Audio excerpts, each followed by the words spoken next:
Max HP damage scaling has become even more important in the last couple years of Summoner's War. I'd say since June 24th of 2023, if we want to get that specific. Before then, we all had like a soft spot for Lin, and oh bro, I can't be blanking on max HP damage scalers this early in the video. Lin and somebody else. But we all still just used Second Awakened Crow and Naomi instead. But then when the Abyss floors dropped, that's when it all changed. Maybe Crow and Naomi are bad examples. We still love Crow and Naomi. But now a PvE dungeon team never feels quite right unless you have an ample amount of max HP scaling. If you want to reduce it down to its bare bones, more enemy HP equals more damage. And bosses have a lot of HP. I've said that so many times on the channel. And that line is actually the inspiration for this video. So admittedly, it is pretty simple, but there's a couple things you want to keep in mind when you go to rune monsters that scale with max HP. First of all, generally speaking, they benefit more from crit damage than attack. Attack always helps, right? A lot of things scale with attack secretly behind the scenes regardless, but you'll notice a lot more potency off the former than the latter. Also, don't skimp on the crit rate. This keeps getting more and more relevant.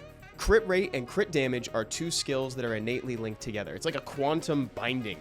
It's like one doesn't mean anything without the other. And this last thing is really just more of a fun fact. As cool as it would be to have functionally infinitely regenerating health, these monsters do not benefit from vampire runes. In fact, if you go into the little help tab and look at the rune sets, under vampire, they go so far as to leave a little disclaimer saying that skills that scale with max HP will not see this benefit. Because that would be crazy. When these monsters hit bosses, they're dealing upwards of 20, 30,000 damage every time. So you're practically healing up to full. All right, that's enough of the preamble. Let's talk about some of the best sources of max HP damage scaling for your dungeon teams. Let's start out with number 10, Mara. Who? We all ask in unison. Mara, my friends, is Lin at home. And she's also not number 10. This is my secret agenda that I just wanted to share an anecdote with you.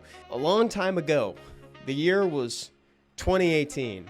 I did not have Lin, and I desperately wanted Lin. But I got a Mara, and I 6-starred her anyway. And back then, it was not as easy to 6-star a monster. It just took a lot of resources. I wasted a lot of resources on Mara, is what I'm saying. She has max HP damage scaling on every single skill. Oh wait, no, she doesn't. Third one does not. Did you see that? I just relived the same disappointment from back in the day, live. That's crazy. Anyway, so I lied to you. This is actually not a 10. This is not a top 10.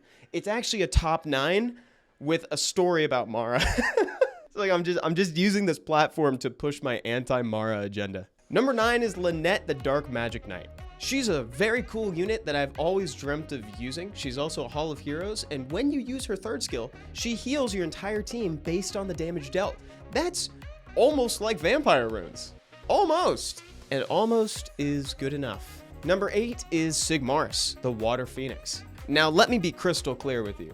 I still think Sigmaris is super cool. She just got a little bit outscaled. She still has a great HP lead for dungeons, and she still has max HP scaling damage on 2 skills, plus crowd control that can also be effective in TOA. I just think when some units got max HP damage scaling, say, added to their kit, or got some adjustments here and there, it just rendered Sigmaris a little bit outclassed. But I'm still willing to recommend fusing one, especially because of the AoE freeze. Number 7.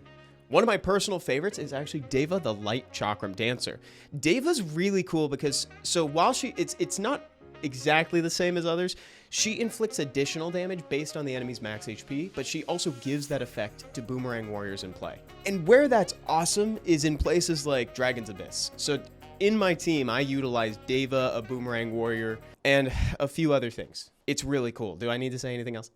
She also has a stun on skill 2 and puts dots on things. So she can often help to like either control people or just clean up some units that are left over with the dots that she's accumulating. Number 6 is Luna. And honestly, I feel like Luna should actually be higher up on the list. There's a lot of quality units on here though. Luna is a part of some very effective speed teams. The Purettes are famous for having perfect AI because their skills have an additional effect as long as they're at full HP. So that means they're going to prioritize using those over the others. And hers gets her an extra turn, so she can deal big max HP scaling damage, get an additional turn baked in, and use her skill 2 to clean up extra HP.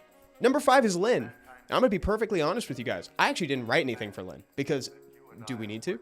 Lin the Light Amazon has been the go-to recommendation for max HP scaling damage for years, before June 24th of 2023. And I think that's when the Reloaded announcement was made. That's why I keep citing that date. Huge damage on every single skill. It's all single target, but in dungeons that doesn't really matter. Her third skill has a chance to stun, but if the boss is immune to stun, the damage will be increased by 30%. So that technology is going to be utilized for stuff in the future. That is actually foreshadowing for monsters to come. Oh, it's this one. Number 4 is Anders, and I know what you're thinking. Anders? I hardly know her.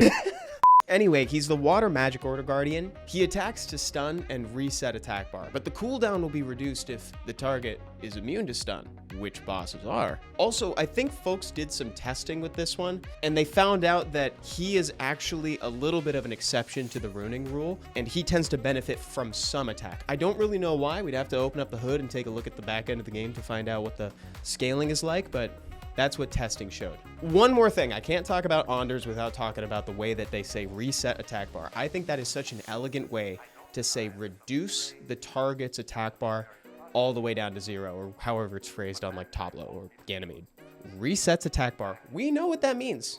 That's perfect. Let's say it like that from now on. Number 5 is Liam. You know, Liam's got one of the most normal names in the game, right? You know, we got Evan too, we got John.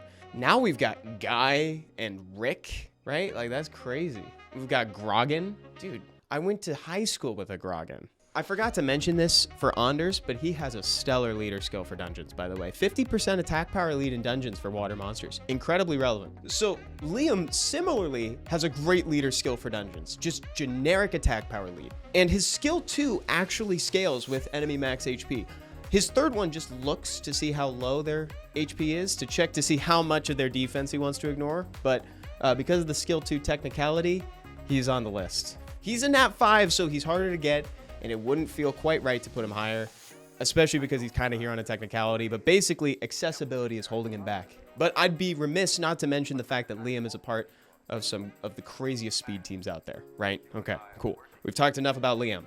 Let's move on to talking about Spectra. Spectra is a great example of like a hybrid support unit with a damage dealer. Spectra's got the highest base speed in the game of 126. On his third skill, it can reduce attack bar, apply a slow, even attack break people. But its skill 2 is why I made the list. Spectra deals max HP scaling damage. Turns out that's all you need to be amazing in dungeons.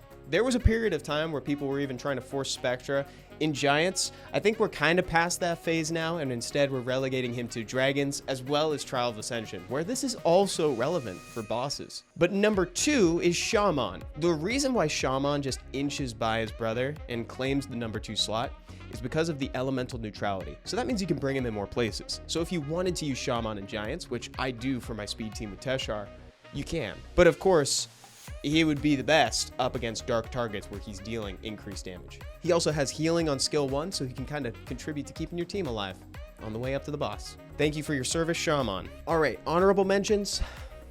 No, not today. No honorable mentions. Number 1, though, is Veromos. Oh, I guess Akamamir could be an honorable mention. Veromos is part of the reason why Sigmaris got pushed so much higher up on the list, because he was given max HP scaling on his skill 2. The output on this thing is low-key wild. Now we're suddenly ruining Veromos' on rage. Speed, crit damage, HP, and putting him in every dungeon under the sun. I'm putting him in TOA now, and I'm still using him as a counter to debuff heavy comps in RTA. That's not necessarily relevant to what we're talking about today, but I just like that he can be both. And he's also most people's first fusion in the game, right? So whereas accessibility might have been holding other units back a little bit, it's what pushes Veromos up to that number 1 slot. Great, I think that's everything. And without forgetting anyone too. Just like the others, let me know if your list differs from mine in the comments down below. I'd love to read it. Have a good one, everyone. Bye-bye.